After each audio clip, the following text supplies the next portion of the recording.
प्रिय दर्शकों नमस्कार। यदि आप अपने बच्चों की शादी को लेकर चिंता में रहते हो, बच्चों की शादी में हो रही लगातार देरी को लेकर परेशान रहते हो, बच्चों की शादी के लिए आप लगातार प्रयास कर रहे हो लेकिन फिर भी शादी के लिए कहीं पर भी रिश्ता पक्का नहीं हो पा रहा है, तो ये वीडियो आपके लिए है। आज मैं आपको इस वीडियो के माध्यम से एक ऐसा सरल उपाय बताने वाला हूं, यदि ये उपाय आपने कर दिया तो आपके बच्चों की शादी में आ रही बड़े से बड़ी अड़चन तत्काल दूर हो जाएगी और जल्द से जल्द विवाह होने का एक शुभ योग बन जाएगा। ये उपाय आपने श्री कृष्ण जन्माष्टमी व्रत के दिन करना है। ये तो आप जानते ही होंगे, अब की बार श्री कृष्ण जन्माष्टमी का जो व्रत है वो 26 अगस्त सोमवार के दिन रखा जाएगा, तो ये उपाय आपने इसी दिन कर देना है। ये उपाय यदि बच्चे खुद करना चाहें तो खुद भी कर सकते हैं, और यदि बच्चे खुद नहीं कर पाते हैं तो ऐसे सिचुएशन में माता पिता अपने बच्चों के शीघ्र विवाह के लिए ये उपाय जरूर करें। प्रिय दर्शकों, कई बार सिचुएशन क्या होती है, आपके बच्चे दिखने में सुंदर होते हैं, अच्छी खासी उनकी जॉब भी होती है, या फिर अपना खुद का व्यापार, खुद का बिजनेस उनका होता है, भगवान की कृपा से आपका बैकग्राउंड भी अच्छा है, लेकिन फिर भी शादी में लगातार देरी होती रहती है।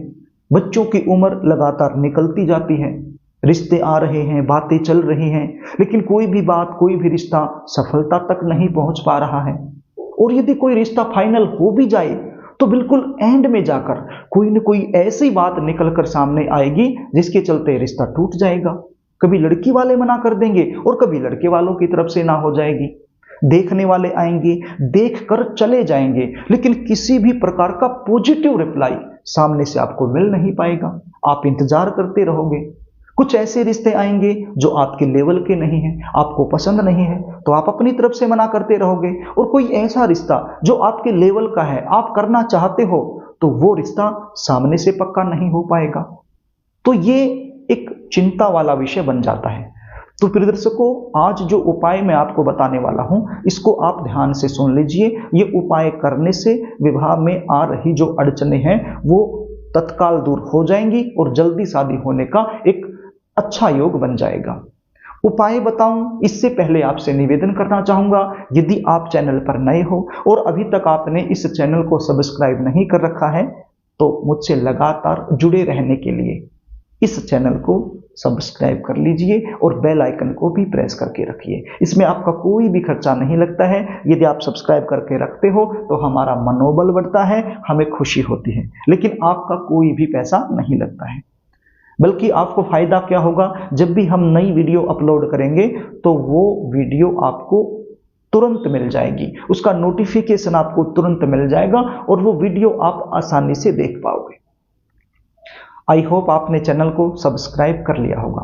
तो प्रिय दर्शकों, अब आप उपाय सुन लीजिए, इसको ध्यान से सुन लीजिए। मैंने आपको बताया ये उपाय आपने 26 अगस्त 2024 सोमवार के दिन, जन्माष्टमी व्रत के दिन आपने कर देना है। ये उपाय करने के लिए आपके पास क्या सामग्री होनी चाहिए, इसको आप नोट कर लीजिए। आपके पास एक पीले रंग के फूलों की माला होनी चाहिए, बिल्कुल फ्रेश फूल होने चाहिए, गला सड़ा फूल नहीं चलेगा, फ्रेश फूल, पीले रंग के फूलों की माला। यदि उस माला में एक आध फूल लाल रंग का आ भी जाता है तो उसको आप निकाल दीजिए, तो पीले रंग के फूलों की माला आप ले लीजिए।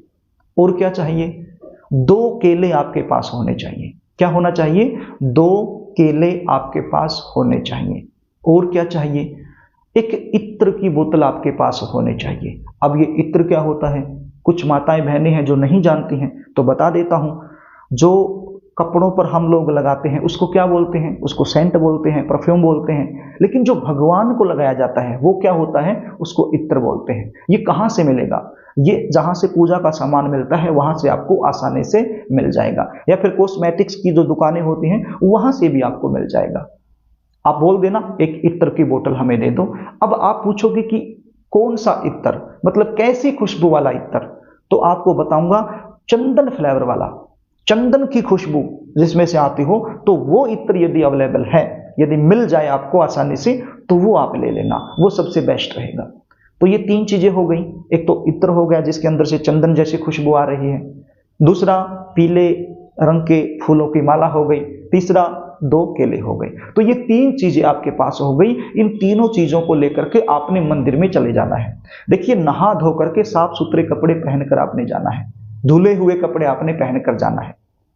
सीधी सी बात है, जन्माष्टमी का दिन है तो लगभग हर मंदिर में एक व्यवस्था आपको मिलेगी, एक पालना मिलेगा। पालने में श्री कृष्ण भगवान का जो बाल स्वरूप जिसको लड्डू गोपाल कहते हैं वो झूलते हुए आपको मिलेंगे। लगभग हर मंदिर में आपको मिल जाएंगे। तो आप देख लेना आपके आसपास ऐसा कौन सा मंदिर है जिसके अंदर ये जो लड्डू गोपाल जी हैं झूलते हुए आपको मिल जाए, तो उस मंदिर में आप चले जाइए। उस मंदिर में जाने के बाद सबसे पहले लड्डू गोपाल को आपने ये जो माला है ये पहना देनी है। पीले रंग के फूलों की जो माला है इसको आपने पहना देना है। उसके बाद ये जो 2 केले आप लेकर के गए हो, ये 2 केले भी आपने पालने में ही लड्डू गोपाल के सामने रख देने हैं अपनी मनोकामना बोलते हुए। उसके बाद जो इत्र आप लेकर के गए हो, ये इत्र भी आपने लड्डू गोपाल के ऊपर छिड़क देना है और उसके बाद ये इत्र भी वहीं पर आपने रख देना है। जब इत्र आप रख रहे हो तो इसका जो ढक्कन है वो खुला हुआ होना चाहिए। रखने के बाद वहीं पर बैठ करके 1 मिनट के लिए या फिर 30 सेकंड के लिए लड्डू गोपाल भगवान से हाथ जोड़ करके बिल्कुल भाव से, हृदय से, समर्पण भाव से अपने बच्चों के शीघ्र विवाह होने के लिए आपने प्रार्थना करनी है। यदि आप बच्चे खुद हैं तो अपने शीघ्र विवाह होने के लिए आपने प्रार्थना करनी है। प्रिय दर्शकों, श्री कृष्ण जन्माष्टमी का दिन कोई सामान्य दिन नहीं होता है। इस दिन भूमंडल पर एक बहुत सुंदर योग बनता है। ऐसे सुंदर योग में ये छोटा सा जो उपाय मैं बता रहा हूं, ये आप कर लोगे तो खुद अपनी आंखों से आप चमत्कार देखोगे। तो बिल्कुल आपने समर्पण भाव से प्रार्थना करनी है। प्रार्थना करने के बाद आपने ये जो इत्र है ये वापस वहां से उठा लेना है, ढक्कन बंद करना है और अपने साथ घर ले आना है। अब इस इत्र का क्या करना है? ये इत्र आप अपने बच्चों को दे दीजिए। बच्चे क्या करेंगे? अपने कपड़ों पर छिड़कना शुरू कर देंगे, अपने कपड़ों पर लगाना शुरू कर देंगे। हर रोज थोड़ा सा इत्र अपने कपड़ों पर लगाना शुरू कर दे। मान लीजिए आपका बच्चा घर में नहीं रहता है, जॉब के लिए या फिर बिजनेस के लिए कहीं बाहर रहता है, तो ऐसे में माता पिता क्या करेंगे? ध्यान से सुन लीजिए क्या करना है। आपके बच्चे के द्वारा पहना हुआ कोई भी ऐसा कपड़ा जो आपने उसको धो करके अलमारी में रखा हुआ है या फिर कहीं भी रखा हो, पहना हुआ हो और आपने धो करके उसको घर में रखा है, तो उन कपड़ों के बीच में इस इत्र की बोतल को आपने रख देना है। ठीक है?